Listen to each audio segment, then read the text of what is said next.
Assalamualaikum warahmatullahi wabarakatuh. Perkenalkan, nama saya Wahyu Ningsi dengan NIM 2022-310536 dari Fakultas Teknik Program Studi Perencanaan Wilayah dan Kota, Universitas Muhammadiyah Bulukumba.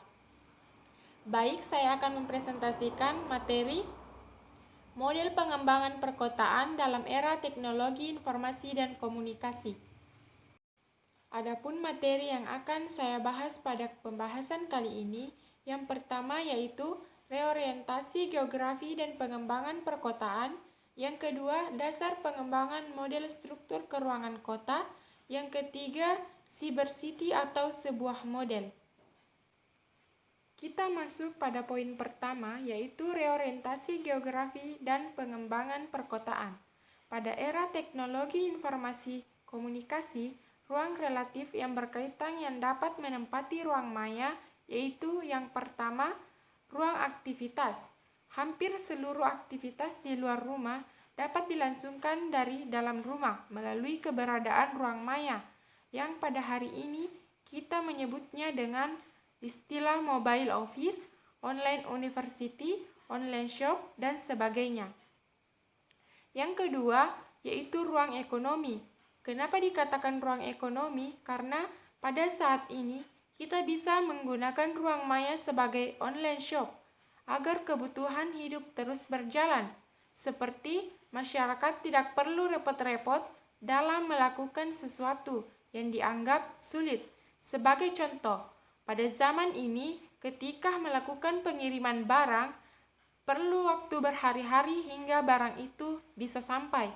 Belum lagi kendala teknis yang memungkinkan proses pengiriman tersebut menjadi semakin lama. Yang ketiga yaitu ruang pergerakan. Kenapa dikatakan ruang pergerakan? Karena dalam ruang maya kita dapat berinteraksi, bertukar pikiran, berbagi informasi, dan memberikan dukungan.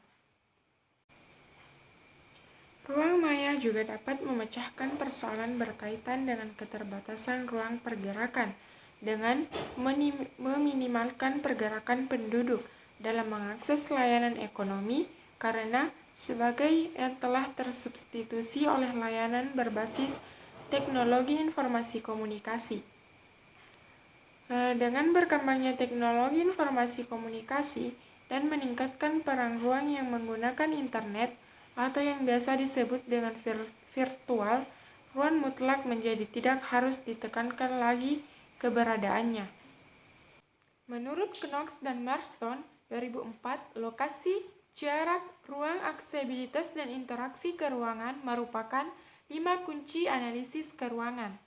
Penelitian Rahmawati 2011 memperkuat fenomena ditunjukkan oleh berkurangnya frekuensi kunjungan ke lokasi layanan ekonomi perbankan disebabkan sebagian layanan tergantikan oleh layanan berbasis teknologi informasi komunikasi yaitu ATM dan e-banking. Berkurangnya frekuensi pergerakan ke layanan ekonomi retail juga terjadi karena adanya pemanfaatan teknologi informasi komunikasi untuk pembelian atau pemesanan barang. Pada era teknologi informasi komunikasi, perencanaan kota perlu mempertimbangkan yang pertama, pengembangan layanan ekonomi perkotaan, karena kegiatan yang berada di kota standar kehidupan penduduk meningkat.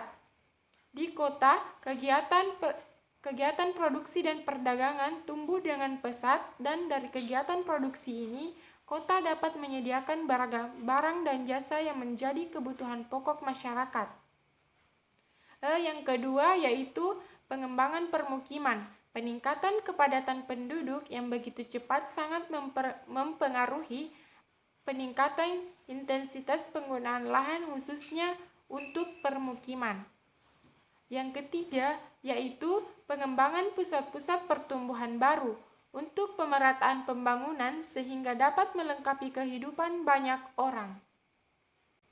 Selanjutnya yaitu aktivitas dapat dilakukan melalui ruang maya. Yang pertama, aktivitas sosial yaitu komunikasi, penyampaian informasi. Yang kedua, aktivitas ekonomi yaitu transaksi, pembayaran rekening, bisnis, pembelian, atau pemesanan barang.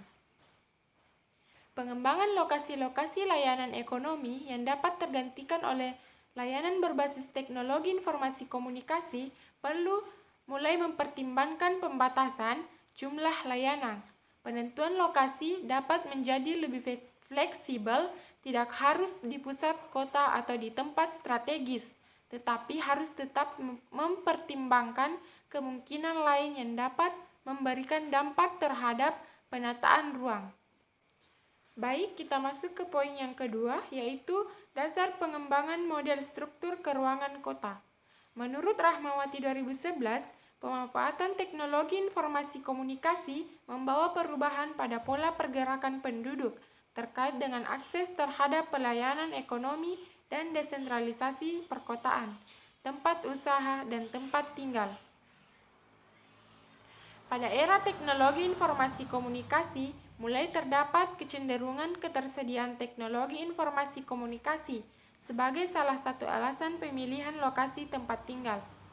Dapat dilihat pada gambar di samping ditunjukkan oleh hasil penelitian Rahmawati 2011, dari 40 unit kasus yang diteliti, terdapat 18 kasus yang menyatakan bahwa pemilihan lokasi dengan tempat tinggal dipengaruhi oleh faktor aksesibilitas, lingkungan, harga lahan, dan kemudahan dalam mengakses teknologi informasi dan komunikasi.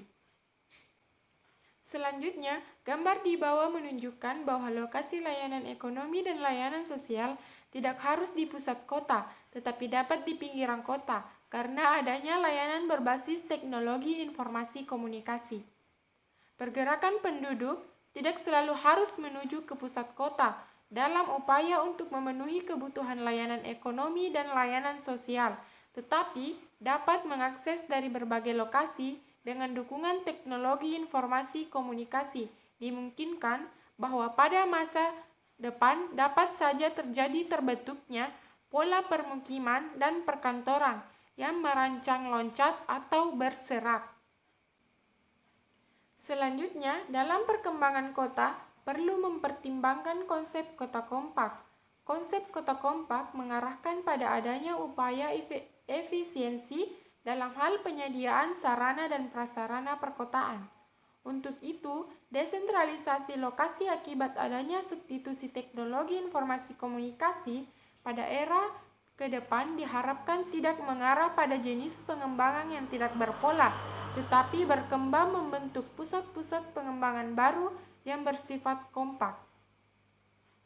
Kota kompak itu sendiri adalah meningkatkan kawasan terbangun, kepadatan penduduk permukiman, mengintensifkan aktivitas ekonomi, sosial, dan budaya perkotaan, dan memanipulasi ukuran kota untuk bentuk dan struktur perkotaan serta sistem permukiman. Kota kompak dapat mengatasi masalah-masalah yang tidak berkelanjutan, penggunaan lahan yang kurang efisiensi, dan pergerakan aktivitas masyarakat. Selanjutnya yaitu poin ketiga, yaitu Cyber City atau sebuah model. Cyber City merupakan salah satu kota modern berbasis teknologi informasi yang kini telah banyak diterapkan di sejumlah kota besar di seluruh dunia. Demikian juga di kota-kota Indonesia. Konsep Cyber City digambarkan sebagai kawasan dengan infrastruktur teknologi informasi yang memadai, baik dari sisi konektivitas jaringan terpadu, kapasitas bandwidth internet nirkabel, dan infrastruktur serat optik yang mencukupi, serta sarana pusat riset yang dikelola bersama perguruan tinggi dan swasta. Melalui konsep Cyber City tersebut, layanan pemerintahan dikemas dalam bentuk layanan berbasis teknologi informasi komunikasi. Untuk kemudahan mengakses layanan berbasis teknologi informasi komunikasi, dibutuhkan dukungan kemudahan dalam mengakses internet. Untuk kemudahan dalam mengakses internet, layanan berbasis teknologi informasi komunikasi, dibutuhkan kemudahan dalam mengakses internet, yaitu pemasangan hotspot Wi-Fi di sejumlah tempat terbuka seperti taman-taman kota, tempat-tempat olahraga, lokasi bandara, pelabuhan, terminal bus, pusat-pusat perbelanjaan modern, dan tempat-tempat wisata. Selanjutnya, kita mengarah pada kota digital. Menurut International Telecom Union, sebuah kota dikatakan sebagai kota digital jika memenuhi 4 kriteria, yaitu yang pertama, tersedianya konektivitas yang sangat cepat. Dalam hal ini, pemerintah kota juga harus memiliki visi yang jelas terhadap koneksi internet yang cepat dan komitmen regulator yang tercermin dalam kebijakan dan realisasi pengembangan. Yang kedua, yaitu pemberdayaan masyarakat dengan teknologi informasi komunikasi. Memperkenalkan hal-hal yang berhubungan dengan teknologi digital dan koneksi internet yang cepat kepada yang kurang paham terhadap teknologi, memberikan pelatihan untuk mengasah kemampuan kalangan atas dan memberikan akses kepada pemerintah dan layanan komersial atau perdagangan. Yang ketiga, yaitu melakukan berbagai pembaruan. Koneksi internet yang cepat yakin menjadi media utama bagi perusahaan untuk melahirkan berbagai pembaruan, membuka lapangan kerja, dan menekan biaya serta memberikan layanan dimanapun dan kapanpun. Yang terakhir yaitu pengetahuan bagi tenaga kerja agar optimal dalam menciptakan nilai ekonomi. Baiklah, itulah presentasi dari saya. Mohon maaf bila banyak kekurangan dan kesalahan dalam mempresentasikan materi kali ini. Semoga apa yang saya dapat sampaikan bisa dapat dipahami dan bermanfaat bagi yang mendengarkan. Sekian dari saya. Wassalamualaikum warahmatullahi wabarakatuh.